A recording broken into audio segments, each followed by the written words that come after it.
नमस्कार दोस्तों, शिवपुराण में आपका बहुत बहुत स्वागत है। आज हम पढ़ने वाले हैं शिवपुराण की श्री रुद्र संहिता के 5वें खंड के अध्याय नंबर 47 शिव द्वारा शुक्राचार्य को निगलना। तो चलिए शुरू करते हैं।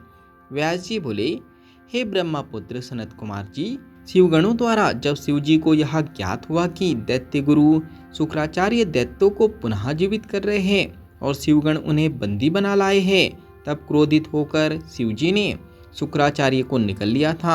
तब आगे क्या हुआ? भगवान शिव के उदर में शुक्राचार्य ने क्या किया? क्या भगवान शिव ने उसे भस्म कर दिया या फिर शुक्राचार्य अपने तेज के प्रभाव से शिव जी के उदर से बाहर निकल आए? कृपा कर मुझे ये बात बताइए। व्यास जी के इन प्रश्नों को सुनकर सनत कुमार जी बोले, हे व्यास जी, भगवान शिव तो इस त्रिलोक के नाथ हैं।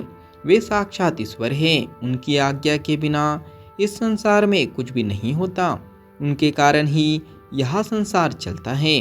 भगवान शिव के कारण ही देवताओं की हर युद्ध में जीत होती है। अंधक कोई साधारण दैत्य नहीं था। उसे यह बात ज्ञात थी कि वह त्रिलोकीनाथ भगवान शिव को नहीं जीत सकता। इसलिए वह अपने दैत्य कुल की रक्षा करने के लिए सर्वप्रथम अपने आराध्य दैत्य गुरु शुक्राचार्य के चरणों में गया और अपने गुरु की वंदना करने लगा। तब उन्होंने प्रसन्न होकर उसे आशीर्वाद दिया। दैत्यराज अंधक ने गुरु शुक्राचार्य से मृत संजीवनी विद्या द्वारा मरे हुए असुरों को जीवित करने की प्रार्थना की। शुक्राचार्य ने अपने शिष्य अंधक की प्रार्थना स्वीकार कर ली और युद्ध भूमि में आ गए। शुक्राचार्य ने भगवान विद्येश्या ने शिव का स्मरण कर अपनी विद्या का प्रयोग आरंभ किया। उस विद्या का प्रयोग करते ही युद्ध में मृत पड़े दैत्य अपने अस्त्र शस्त्र लेकर इस प्रकार उठ खड़े हुए मानो इतनी देर से सोए पड़े हो। यह देखकर दैत्य सेना में अद्भुत उत्साह का संचार हो गया। राक्षसों में नई जान आ गई और वे भगवान शिव के गणों से भयानक युद्ध करने लगे।